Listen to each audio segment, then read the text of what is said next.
How's it going, everyone? I am Dylan, this is All You Can Board, and this is a big day, not because of the game we're looking at today, but because I'm wearing my Toque again, my beanie. Not because that means anything whatsoever, but rather because I'm able to wear it because there's AC in here now. I finally got air conditioning installed, so you may have heard me complain about it in a few other videos. It was ridiculously hot in here. I think it hit about 32.5 degrees Celsius indoors. That's not the outside temperature, that's the indoor temperature. My dog and I were barely surviving, or pure survival mode some days because of how hot it was and him overheating and stuff.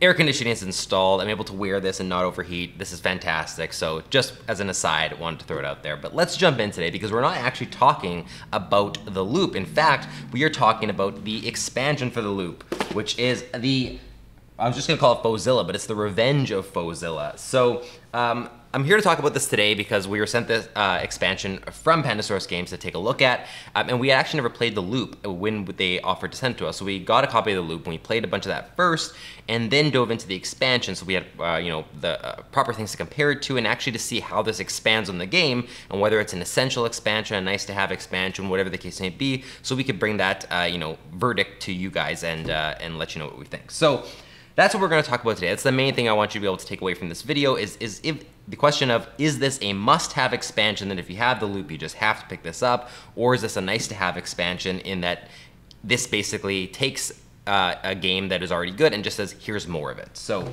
I'm gonna answer that question now because I was gonna wait till the very end and be like, I'm gonna answer that at the end, but I'm gonna tell you what the answer to that question is, and then I'm gonna get into all the categories, what comes in this new expansion to kind of explain why that is. So honestly, I think this is not a must-have expansion, and that's not a knock on it at all. That's what I want to be clear about here. Because for me, a must-have expansion means that the game was either lacking something in the first place, or was missing something, or needed to be fixed in some way, that the expansion comes along, and then suddenly you have people saying, oh, I could never play without the expansion again. You know, I haven't played Feast for Odin with the expansion yet, but I've heard that said of the Norwegians, is once you do, the way it changes the action board, I can't go back to the original anymore.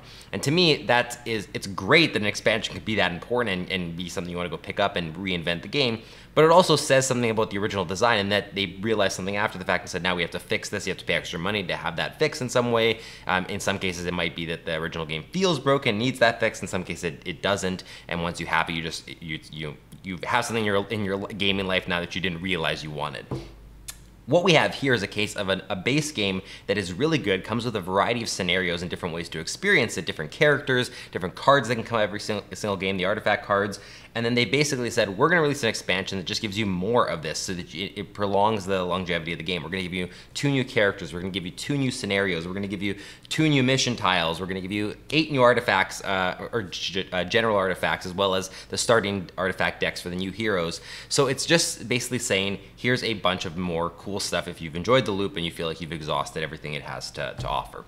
That's an overview. We're gonna jump into everything new that comes with it and what I think of it, but just really, really quick, because I don't want to spend too much time on this. If you don't know what the loop is, first of all, you probably don't want to start with this video talking about the expansion, but if you have heard of it or you're wanting to watch this because you want to know how expandable the game is before you pick it up, I'll just give you a really quick overview. The loop is essentially a cooperative game that's kind of akin to a Pandemic in the sense that you're managing a lot of stuff that's going wrong, either with the players you're playing with, or if you can play it solo and just manage multiple characters. So you're gonna have different cubes coming out. These are red cubes that you need to deal with that are going to be showing up on every single one of the areas in this circular board. If a certain number of cubes end up on that territory, it's going to create a time period, I guess is what it is. I never use proper terminology when I'm doing like according to the rule book and things like that of what they call in the game. I end up just saying red or blue instead of whatever they're called. So my bad there, but that's just something I do with all games. So if you have too many red cubes show up on an area, it's going to vortex. If an area vortexes twice, you lose the game. If you have too many vortexes in total, you lose the game depending on the scenario. That could be different. So you basically are managing stuff and trying to succeed in all the win conditions, which is usually completing missions. But at the same time, you can't just focus on missions because there's cubes you have to deal with, there's clones you have to deal with, there's, it depends on the scenario, there's other things that can crop up. So that's basically what the game is in a nutshell. You're going to be using your hand of cards. Your hand is basically visible at all times to all players to tap them if you're familiar with Magic the Gathering, or exhaust them by turning them sideways to use their abilities. And every turn you're essentially just using actions, moving your character around the board, trying to manage all the disasters that are happening, and ultimately complete enough missions to win the game. So what does the expansion add? Okay, so we're gonna go through this by every category of what it adds. We're gonna start with the characters. I feel like that's a big one. The base game comes with, what is it, I think 6 or 7 characters, each with their own special ability, each with their own unique artifact deck. This game adds in 2 more, and that is Fauxzillapocalypse and the Peak Twins. So what do I think about these characters? I think that they're both great additions to the game, but in my opinion, one was much more interesting clearly than the other. So let's start with Fauxzillapocalypse. His ability is once per turn during your action phase, you may rotate Dr. Foe's machine to an era of your choice. So, I mean, how beneficial this is, I mean, it's always going to be beneficial, but it's going to vary depending on the scenario you're doing, depending on what point of the game it is. But essentially, once on your turn, every single turn, during your action phase, you can rotate the machine that's in the center to an era of your choice. This can impact things like cards that may say, do something in Dr. Foe's era. You can use this to kind of chain in and now affect a different era, and you have the complete choice of which one you spin it to. It can affect, depending what is activating different cube things. You can, what am I trying to say here? There's different abilities that can come into play where you'll have to drop cubes into the machine. That's going to affect where the cubes spit out. So there's a few different ways you can utilize this. It's cool that you can get creative in terms of, when you use it and why you're using it in terms of where you want either cubes to fall or where you want beneficial abilities that you're going to use to happen. And sometimes there's missions that come into play where you have to flank and get onto either side of Dr. Foe's era, and so spinning this machine can change that as well. So there's definitely multiple uses for it. I would just say that as cool as this hero was, and the cards that came with the hero, I found that the other hero we're going to talk about, which is the Peak Twins, was much more interesting. So the Peak Twins are, you basically get 2, whatever you're going to call them, meeples, character icons here. Everyone always has one. The red one was right here. I never showed you. But you get 2 with the twins, and it's essentially because they are 2 different characters that you can control. So the twins are treated as 2 agents that you control. Each time you perform an action, choose which twin to use. So you don't really have an ability so much as you have this inherent thing that is, you have 2 characters, and whenever something says to move one or to do something with one or to do an action, you choose which one is doing it. And a lot of the actual base cards that come in the artifact deck are going to interact with that in a different way. So for instance, synchronized watches. Remove 1 red cube from your era, then if both twins are in the same era, add 1 green cube there. So sometimes you're wanting to prioritize them ended up in the same era to get additional beneficial effects. There's another one, telepractical prosthesis. Geez, some of these I can't even pronounce.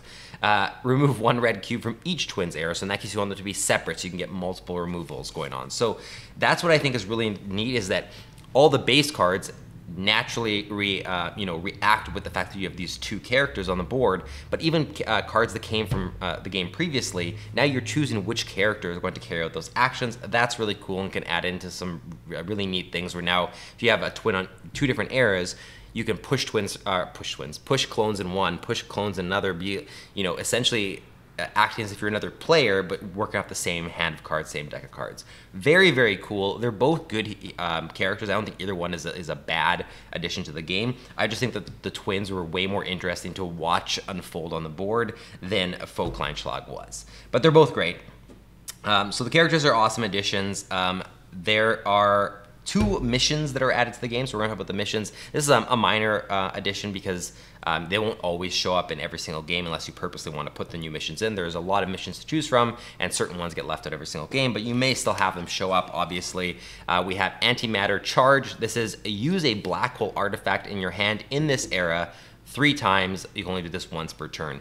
This is actually an easier mission to complete in the sense that there are some characters, both the characters that come in this expansion, come with 2 black hole cards in their just base deck of cards. Obviously, the downside to black holes is they can't be looped. That's the one thing, because they're usually more powerful cards. However, when you have a mission like this, it just makes it a lot easier to complete when you're using one of the expansion characters. Or if you just see that one come up, you can now start prioritizing buying those kind of artifacts and using them. I think in general, this was just an easier one to complete when we had it come up. We didn't, I think out of all the expansion games we played, I think we only had it come up once, but it is just an easier one to target than some of the other ones you'll see. And then we have Order Out of Chaos. This is use an artifact in your hand in its origin era in 6 different eras. This one can be easy, but it also is pretty tricky. I think with the twins, it is a lot easier because the twins can be in 2 different eras at all times, so you're always gonna have 2 options based on what the cards in your hand to complete this.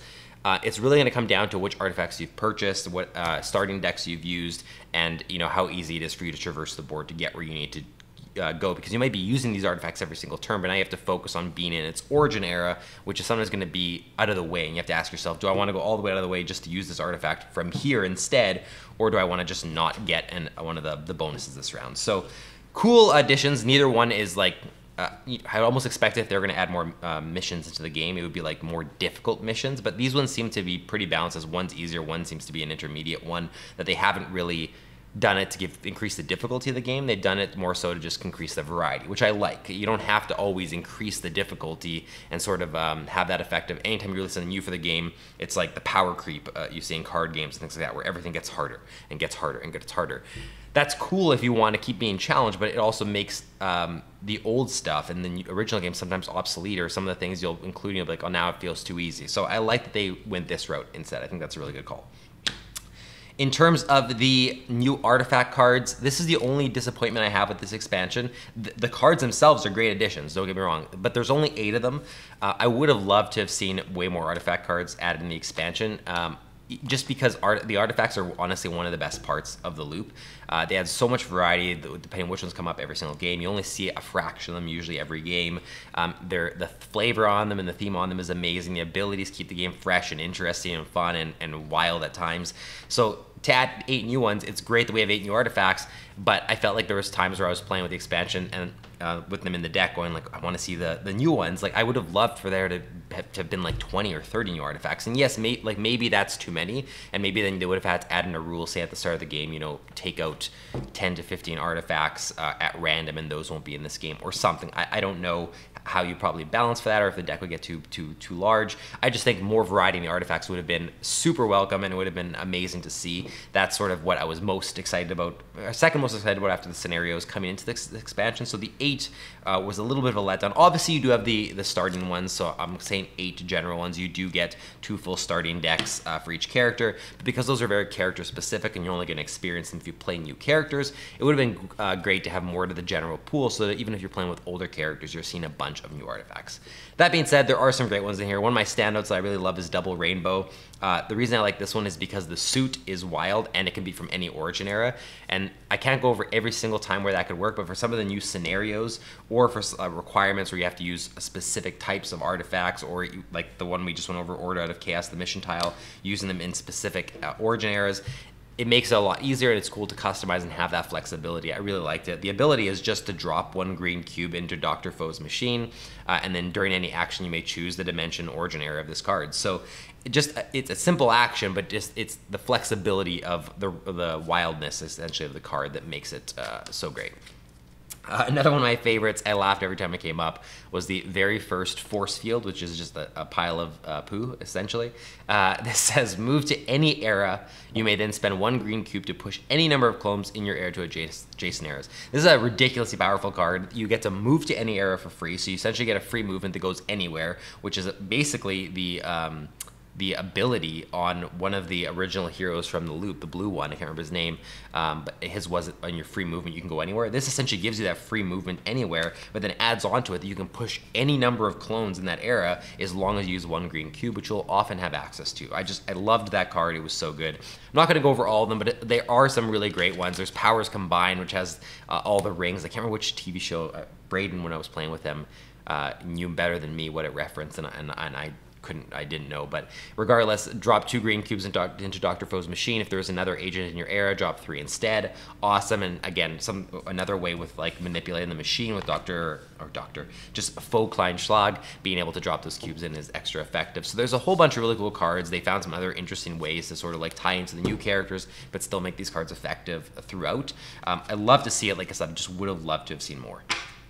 Okay. this is the main thing I wanted to talk about. So I honestly think that this is almost the main reason you'd buy the expansion. New characters is great, 8 new artifacts is great, submission tiles are great, but the new scenarios, I think that's where you decide you're going to buy the expansion. As maybe you've exhausted all the main scenarios in the loop and you feel like you're treading over, you know, territory that you've already been on, it's becoming less interesting, or you just want some new challenges, whatever the case may be. You get 2 new scenarios in this box, and they are actually really great scenarios. I have a favorite out of the 2, but I think they're really great. So I'm going to talk about them in the order that we played them. The first one is the 7 Kaiju balls, which I think you're technically supposed to maybe play second, but we played it first. This one is kind of a spin on the Dragon Balls, the 7 Dragon Balls, trying to collect them. And this one you're trying to collect the 7 Kaiju balls. So your mission is still, or your victory condition is still to complete 4 missions, but you also have to seal the required number of Kaiju balls. Now, if you play, you'll either have to seal 5, 6, or 7. That depends on the difficulty. 5 for the easiest, 7 for the hardest. But they're going to be placed all on the board on the mission tiles. And then you have this Fauxzilla that actually is represented on the board, is going to be moving around. Fauxzilla has his own set of actions. He's either going to be taking Kaiju balls that are on the board off of them, like so that you have to then use actions to make him drop these Kaiju balls. He's going to be stealing them from you. So he's basically, he cannot be destroyed. This is permanently on the map, cannot be interacted with, cannot be destroyed, and is just there to disrupt everything you're doing. And that is to obviously complete the missions, but also collect these 7 Kaiju balls. It added much more complexity to the game, so it is a much more complex scenario, because sometimes just completing 4 missions is complex enough, let alone now you still have to complete those 4 missions, but now you also have to go and collect and seal all these Kaiju balls. And to collect them, you have to use artifacts that match the origin that's on each of the Kaiju balls. And sometimes that gets really difficult because you don't have the right ones, or your teammate does, but you don't. So you can also, if you're on the same era, you can trade Kaiju balls back and forth so someone else can seal them. It gets really interesting. It was really fun. I think after having played the base game, going to the Kaiju ball one threw me and Carlo for a loop a little bit. Threw me and Carlo for a loop. That's awful. Anyways, but it was just such a refreshing way to play. It changed the game drastically while also keeping the essence of the loop still in there. Like, the game felt like we were playing it the same way, with just this extra twist thrown in that really didn't, like, even though it made it more complex, it didn't create too much rules overhead. I read it the first time. I think Carlos said that on me first reading, he thought, oh, am I going to understand this? But it took 1 round, and then we were like, oh, okay, we get it. You're like, it's using twists on the same rules that already exist, and everything really comes down to using artifacts, which is, you know, something we've already done in the base game, so it didn't take too much to learn. But it was so much fun. I loved this scenario. I think this is, spoiler alert, this, not spoiler alert, unless you're waiting to the very end to find out, but this was my favorite of the 2 scenarios. I thought it added the most into it while keeping the essence of what makes the loop great. Then we have Fauxzillapocalypse. This one I would say changes it the most, in the sense that I think this is the only scenario out of the expansion and all the originals, I believe, unless the last original also did this, I can't remember now, where there are no missions. Missions are removed entirely. And that honestly is the reason I liked the Kaiju Ball one a little bit more, is that I think the missions are kind of, I like the missions. I like what the missions bring to the game of the loop. And having them gone, it's not like it lost what makes it special, but in a way it did lose a bit of what makes the loop the loop. It is replaced by, it's not like you just don't have missions and that's it, but like the entire point is to defeat Fauxzilla in this one. So this one you actually can defeat Fauxzilla. He'll be moving around the board, and you're basically, in place of the missions, you have these traps, and in order to get a trap ready to trap Fauxzilla, it's going to require you to use an artifact of every single type minus the black holes. And if you use an artifact on an area with a trap that has a free spot, you're going to put a cube there to designate that I've used that type of artifact on that trap. When you've filled up all the spots on a trap, that trap is now active, and when you move Fauxzilla into a spot with a trap, it's going to damage him for 1. You have to do that a certain amount of times depending on the difficulty. I think in easy mode it's 6. I think next up is like 8 or 9, and then it goes up to 12 or 14 health. So it depends which difficulty you're playing, how many traps you're going to have to activate. And then if a trap ever becomes vortex, or an area becomes vortex, the trap goes over, and it now requires a 4th cube from black hole to be activated. If an area gets vortex twice, you lose the game as per usual. This one was still interesting. There was still some great twists. You have this health card for Fauxzilla, and as you reduce the health, you get these bonuses as well, in the same way that you would get artifact bonuses for completing missions. They keep a lot of that essence there, but not having missions in some ways made it feel a lot easier. We were playing with 3 players, but it was, even though it was easy, it felt easier than I was expecting it to be.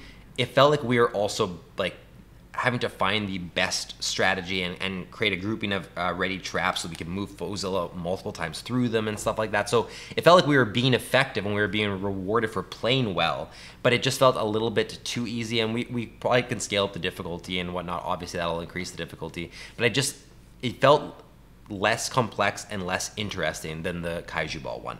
Not to say this is a bad scenario. I think they're both good scenarios. I just think that the Kaiju Ball one was sort of the one that stood apart out of the two. The fact that you get 2 new ways to play that are both drastically different than what comes in the main box, I think is probably the biggest selling feature of this. If you love the loop, if you played a whole bunch of it, you play all the scenarios, these 2 new scenarios I think are going to create a lot more entertainment for you, in the sense that you can not only try them both, but you can try them both with some of the older characters, with now the newer characters, with 8 new artifact cards in the game, with 2 new missions for when you're doing the Kaiju Ball one. So lots of potential for variety and for exploring everything. So I think that they're both great additions to the game, and probably one of the main reasons, if not the main reason, you look into buying the expansion. So that's it. What do I think about the expansion? Like I said, the expansion is not a must-have. It doesn't fix something that's broken in the game. It doesn't, I don't play it and say I could never play without this, and I would absolutely play without it. I might keep the 8 artifact cards in the deck because why not? But if they weren't in there, it wouldn't all of a sudden be an inferior experience. There's nothing wrong with an expansion not being a must-have. Like I said, and there's many cases where expansion being a must-have kind of is a bad thing about the base game. So I think this is great if you played the loop and you just want more of it. I think this is something you definitely look into. It's not very expensive, and you get a whole bunch more replayability and value on a game you already own. There may be more expansions in the future then that you can also add on this way and grant you new scenarios and new characters, things like that.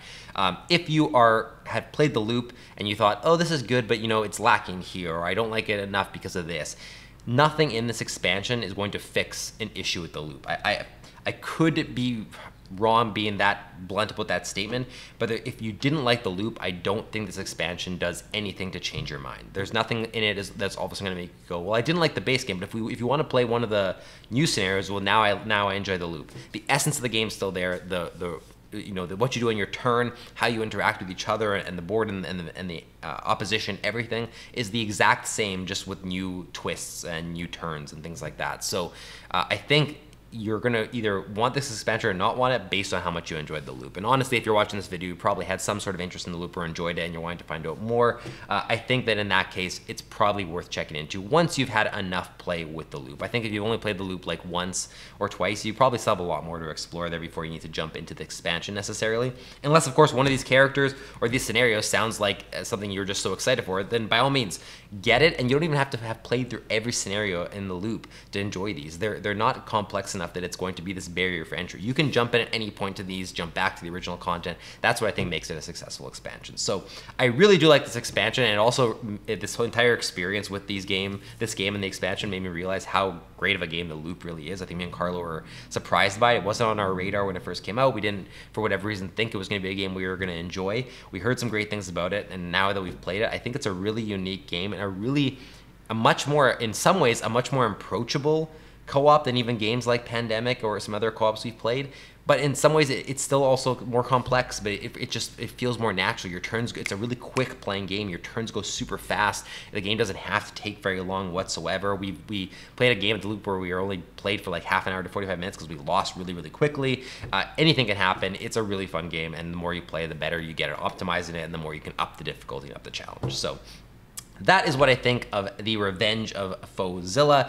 If you've played the loop, if you've played the expansion, let me know what you think in the comments. I'd love to hear. If you have ideas for other expansions you'd like to see for the loop, I have no bearing on that. I can't affect that in any way, but it's a cool discussion. So let me know in the comments, and maybe we can talk about some other things you'd love to see introduced into the loop, whether they be characters or artifacts or new mechanics entirely. I'd love to hear what you have to think. Otherwise, big thanks to Pandasaurus Games for sending us this copy of the Revenge of Fauxzilla to look at and creating a reason for us to get the loop, and also figure out that we actually really enjoy that game as well. We really appreciate it. Otherwise, thank you so much for watching, and we'll see you next time.